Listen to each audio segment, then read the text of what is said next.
Terus ada Trimurti, Brahma, Wisnu, Siwa, pencipta, pelebur, pemelihara. Jadi saya lebih bingung juga, kok ada banyak Tuhan gitu loh Bapak Ibu.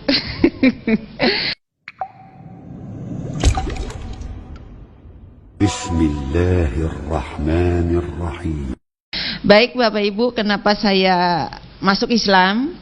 Ya, saya dari masih mungkin 5 tahun, berapa umur saya dulu, digendong bapak saya naik di Sunggi di sini. Saya diajak nonton bola ke alun-alun namanya. Di situ ada orang meninggal.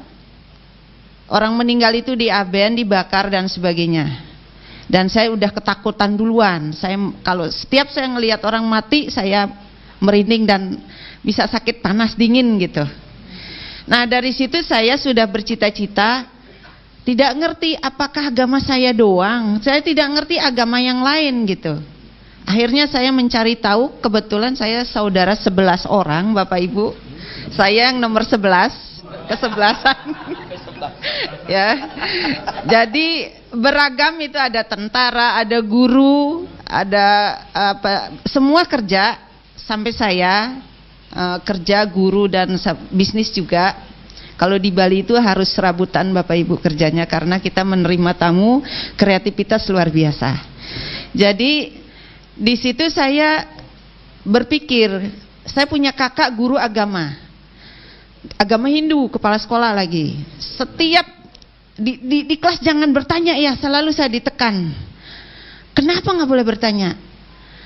Ya kita kan harus bertanya. Agama ini ada Siddhartha Gautama, agama ini ada nabi, ada gimi, ada nabi. Itu kan pelajaran agama, boleh dong nanya. Di rumah saya tanya, macam-macam pertanyaannya, pasti nggak pernah dijawab pertanyaan saya. Kenapa kita tidak boleh membaca kitab, Pak? Terus Pak, slide-nya Pak. Kenapa kita tidak boleh membaca kitab suci Weda? Di situ ada Yajurweda, Atharwa Weda, ada 4 ya Bapak Ibu. Terus ada Trimurti, Brahma, Wisnu, Siwa, pencipta, pelebur, pemelihara. Jadi saya lebih bingung juga, kok ada banyak Tuhan gitu loh Bapak Ibu. Nah yang paling saya takutkan, kok ada ngaben kita dibakar. Siapa pencipta kita? Saya selalu bertanya, ini kita kasih otak, siapa yang menciptakan otak kita gitu loh. Padahal kita bisa berpikir dengan normal gitu. Itu masih kecil, saya SD itu saya bertanya seperti itu. Kalau begitu ada kehidupan di kemudian hari, saya bilang gitu.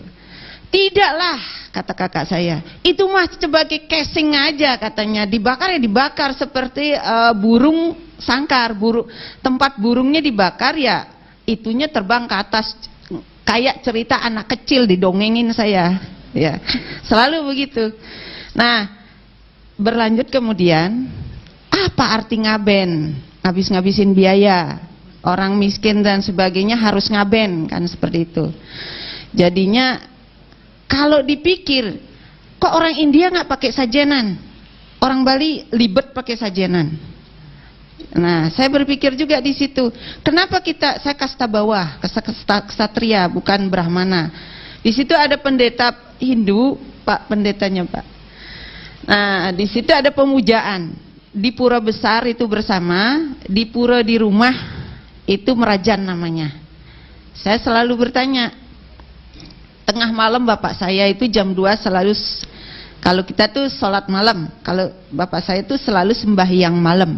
Sembahyang itu Bapak Ibu kalau udah Islam jangan menyebut sembahyang, ya, menyembah ide Sang Yang Widi, menyembah patung, menyembah berhala, menyembah pohon beringin tadi Bapak bilang ya, itu seni.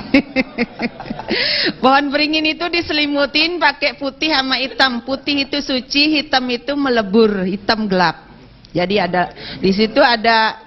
Ya kalau saya pribadi mengimplementasikan, mengasosiasikan bahwa, mohon maaf nih, agama Hindu itu menurut pribadi saya budi akal manusia. Kenapa budi akal manusia? Diakal-akalin gitu Bapak Ibu. Ya, coba menurut saya setan terbesar di dunia ini apa? Bapak Ibu tahu, pernah membaca setan terbesar di dunia? India, India, Bali, Cina, Korea. Ya. Kenapa banyak? Pertama, tidak ada azan.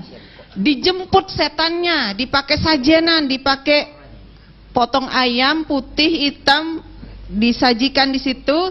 Di depan rumah, saya baru pulang dari Jakarta dulu, saja tuh terguling-guling. Wah, ini ada setan yang menjemput saya. Maka saya sendiri membaca ayat kursi sampai pagi lagi. Tengah malam saya di rumah saya di kampung.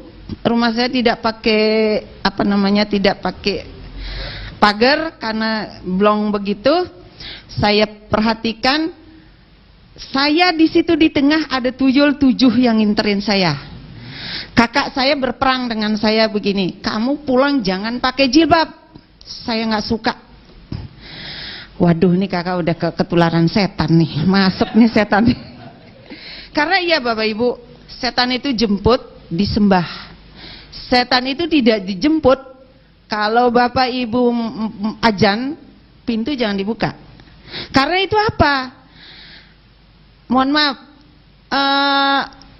manusia yang sebelumnya tidak Islam itu masuk ke neraka, itu dia mau kembali. Itu yang saya baca, makanya saya masuk Islam.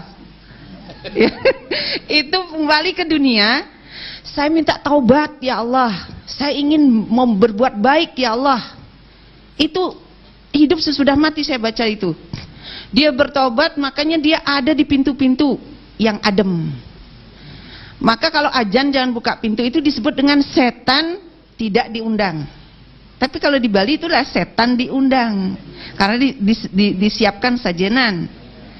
Saya setiap pulang ke Bali, kemarin pulang ke Bali karena ikut Pemnas, itu udah panas dingin, mohon maaf saya sakit seminggu lebih, saya ruqyah sendiri itu. Nah, saya masuk Islam, ada orang yang menyirami dengan kembang. Saya nggak mau saya sirami dengan kembang, Bapak. Saya masuk ke Bogor, teman saya ada di Bogor. Buat apa bapaknya nyiramin saya dengan kembang? Nggak ada di kampung saya itu mandi dengan kembang gitu. Akhirnya saya nggak berteman, saya jauhin temannya, ini udah musyrik, saya pikir saya begitu. Setelah begitu, saya melihat di Salemba ya, Salemba Jakarta Pusat, orang meninggal. Ini ada sekian hari itu, sekian hari dan sekian hari sebagainya itu. Saya berpikir di kampung saya begini upacaranya. Orang meninggal ada 7 hari sampai 100 sekian hari diupacarakan. Saya nggak benar juga di hati saya. Nah, di Salemba di belakang rumah saya dulu, saya tidak bisa banyak surat yang saya baca, maka saya sering ke masjid daripada saya ngejinjing. Bapak tahu di situ ada, nah sajenan disinjing di kepala, jauh kan, ke pura jauh. Saya pikir ngapain masjid selangkah itu, kita nggak bisa melangkahkan ke masjid. Maka dari situ saya sering ke masjid. Rumah saya di Salemba dekat masjid, rumah saya di Cibubur juga dekat masjid, dekat kuburan juga. Jadi 2 dah tuh dah ya. Jadi antara rumah dekat masjid juga, alhamdulillah. Kenapa saya sering ke masjid? Pertama alasannya tidak banyak bisa baca surat-surat. Alasannya seperti itu. Saya kalau menghafal surat itu saya gedein, saya tulis, taruh di bawah. Lama-lama saya hafal. Nah, kenapa saya juga ke masjid? Memang saya pikir dulu saya ngejinjing sajenan. Kenapa masjid yang dekat ini saya tidak bisa gitu loh. Ke gunung sampai saya sembahyang itu, ya. Maka saya bisa. Maka begitu ke masjid adem rasanya, Bapak. Ke gunung kayaknya carut marut gitu loh. Tahu nggak carut? Kayak benang kusut Bapak Ibu. Puasa 24 jam Bapak Ibu. Namanya nyepi. Ya. Luar biasa perjuangannya seperti itu. Tapi sholat di puro tengah malam itu luar biasa. Setannya datang bener. Iya. Saya dikasih keris, dikasih apa lagi tuh Bapak saya ya? Dikasih itu sama setannya. Saya nggak tahu, ada aja di depan saya gitu. Bapak saya rajin luar biasa sembahyang malamnya. Nah, begitu ceritanya. Kenapa saya masuk di Muhammadiyah? Saya tidak ngerti Muhammadiyah. Tuhan ya dulu ya, telah melangkahkan saya, kaki saya membeli obat. Saya tinggal di Cempaka Putih. Di Cempaka Putih, kakak saya buka klinik kecil-kecilan, bidan, melahirkan. Tugas saya membeli obat di Titi Murni. Ya. Nah, di seberangnya itu ada Muhammadiyah. Saya nggak ngerti itu Muhammadiyah, yang penting sekolah Islam aja, nggak swasta. Saya didaftarin di itu. Udah selesai saya masuk koad, sudah keluar dari situ, kakak saya mendaftarkan di UNJ, tapi saya sendiri daftar di Muhammadiyah. Saya nggak ngerti Muhammadiyah, tapi saya ke situ bengongnya gini, azan. Orang di sini sembahyang, sholatnya berwudu bersih banget gitu. Kok saya jinjing gitu kemana-mana gitu.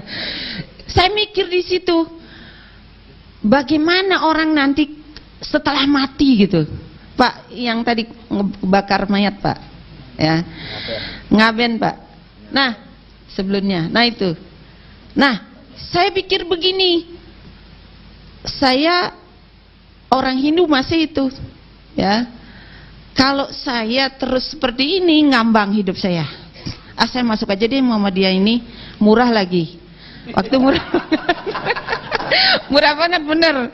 Sudah kuliah saya masih diterima aja. Apa yang saya ambil? Sejarah D3. Ya. Orang berlomba-lomba nyari dunia. Kenapa nggak ekonomi? Keluarga saya banyak ekonomi memang. Ya, apa itu sejarah? Belajar masa lalu. Nggak penting belajar masa lalu, kan tahu sejarah masa lalu.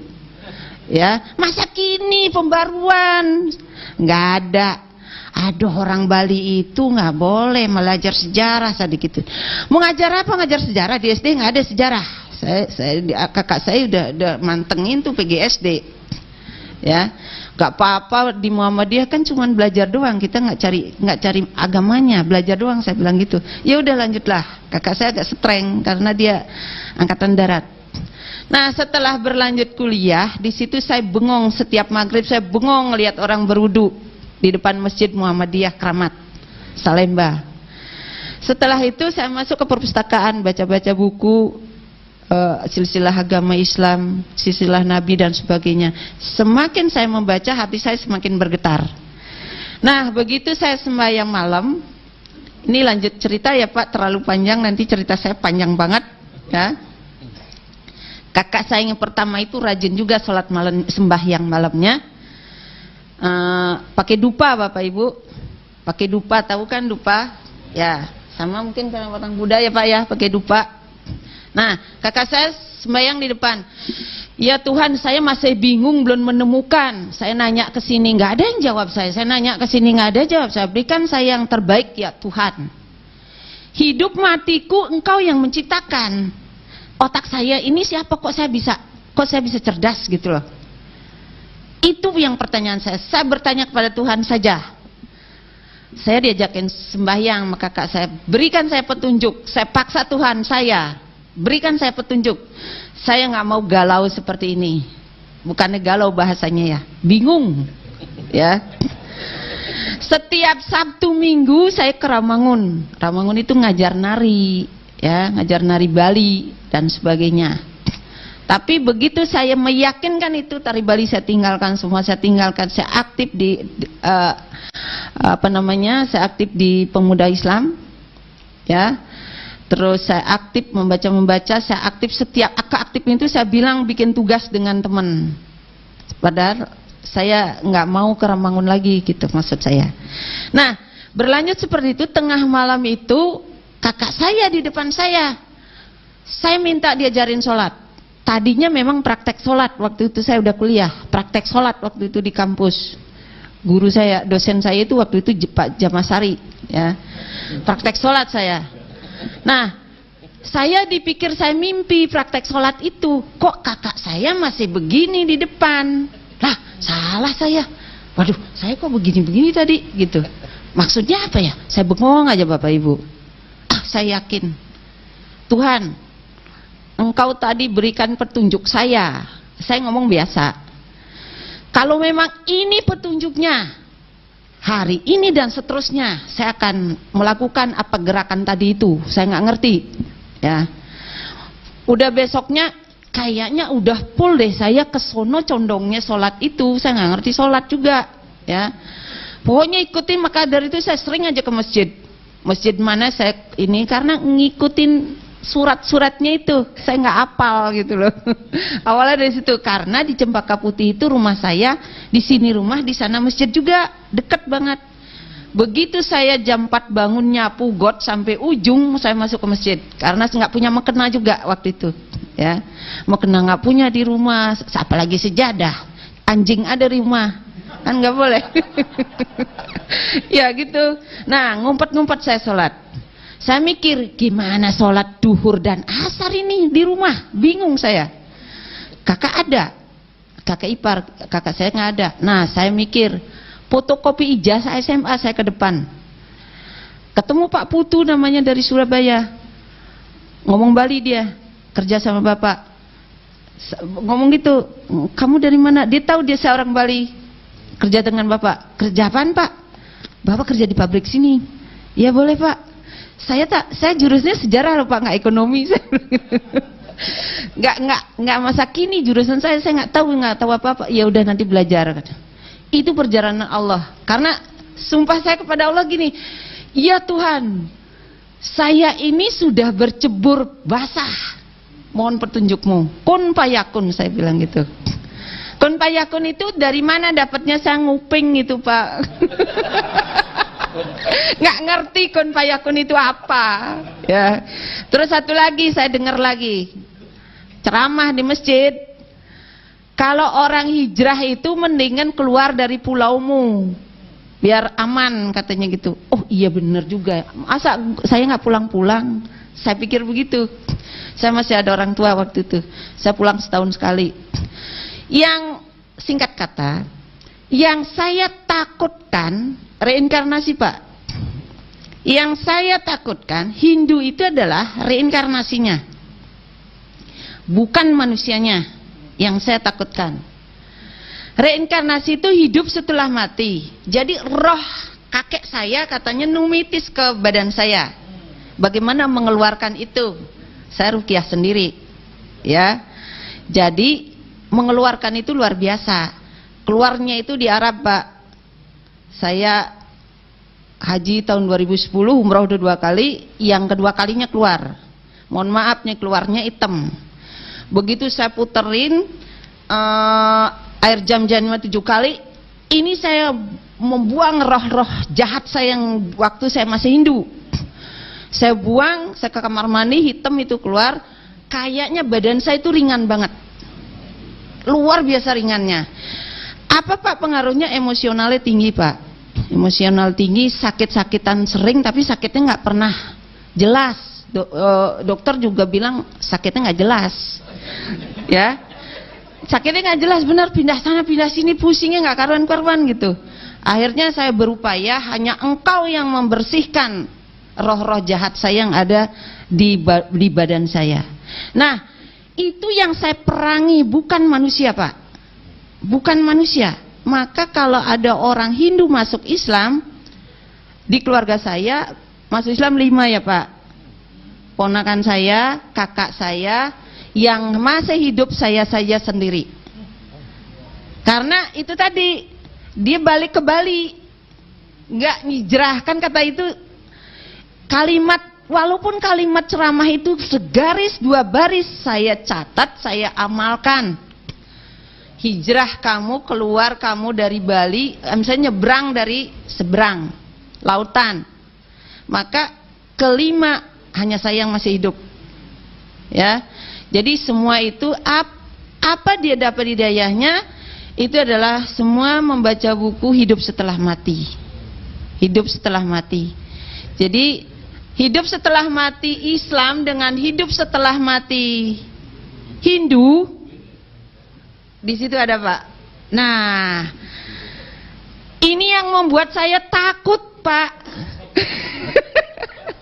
Ini yang membuat saya takut. 8 tahapan yang kita harus hadapi. Tapi itu benar, hidupnya di sana. Kalau saya walse Hindu, dibakar dulu, dikremesi dulu, abunya dibuang, udah gitu disembah, numitis kembali. lahir, hidup, mati, kayak benang kusut. Tapi kalau ini kan jelas, ya. Jadi Allah masih luar biasa ampunannya. Kita tuh salah, ada ampunan. Ya, Al-Baqarah ayat 286 kalau nggak salah. Ya, saya masih ingat. Ya, jadi ya Allah, kalau kita salah Allah masih mengampuni. Tapi kalau saya puasa 24 jam, nggak ada apa-apanya itu, Pak. Ya, nah itu. Jadi beda doa saya waktu Hindu dengan waktu Islam. Islam itu sejuknya luar biasa. Begitu diniatkan saja, Allah langsung ada. Gitu loh, maksudnya bukan langsung Allahnya ada, tapi kenyataannya gitu. Ya, mohon maaf, saya hijrah itu dari rok pendek, tidak berjilbab. Alhamdulillah sekarang Allah sudah ngasih semuanya. Kun payakun. Ya. Alhamdulillah, itu ceritanya. Pencerahan di UHAMKA itu luar biasa, di Muhammadiyah bagi saya. Itu tadi beberapa kesamaan upacara-upacara masih Hindu terbesar di Jawa lari ke Bali. Di implementasinya Islam, tapi di upacaranya masih yang saya perhatikan. Ya, jadi ada orang bunting 7 bulan. Kenapa enggak ibunya menumbuhkan SDM yang unggul? Itu diupacarain. Salah itu. Ya. Terus berikutnya meninggal, ya.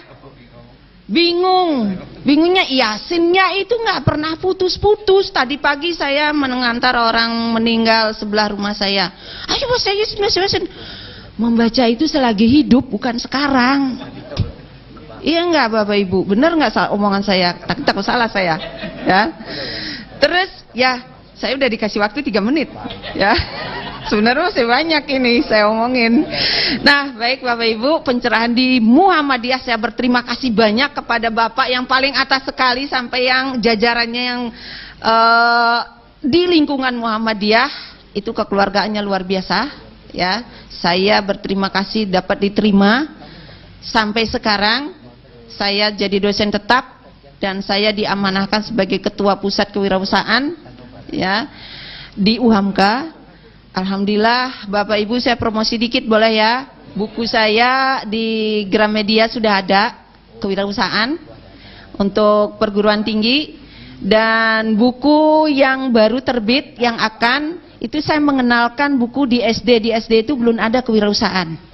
Alhamdulillah, mungkin minggu depan saya dipanggil ujian tertutup S3-nya di UNJ. Alhamdulillah. Terima kasih Bapak Ibu semuanya yang sudah mendengarkan. Jangan dilihat siapa yang ngomongnya, tapi alhamdulillah isinya. Saya berterima kasih sekali. Saya dapat belajar di Muhammadiyah ini mulai dari pencerahan itu luar biasa, dari berwudu bersih. Dulu saya hitam loh Bapak Ibu, gelap. Saya bingung juga kok bersih kulit saya gitu loh. Ya, saya nggak ngerti. Ya orang bilang kok bule ya. Ya sampai cucu saya juga bule gitu loh. Saya udah punya cucu 1. Ya. Nah itu kalau Bapak Ibu memang apa namanya ingin sesuatu, saya berangkat haji itu tidak punya uang loh Bapak Ibu. Jangan mikir berangkat haji itu harus mampu uang. Saya nggak punya uang, nggak punya rumah. Ya, itu rumah dulu rumah mertua saya di Salemba. Ya, apa yang saya selalu ucapkan? Lebaik Allahumma lebaik. Ya Allah, panggillah saya. Naik pesawat Emirat Arab, menginap di hotel Jam-Jam, dan kembali lagi saya berkumpul dengan keluarga saya. Alhamdulillah 3 kali saya berangkat. Begitu Bapak Ibu. Terima kasih. Assalamualaikum warahmatullahi wabarakatuh.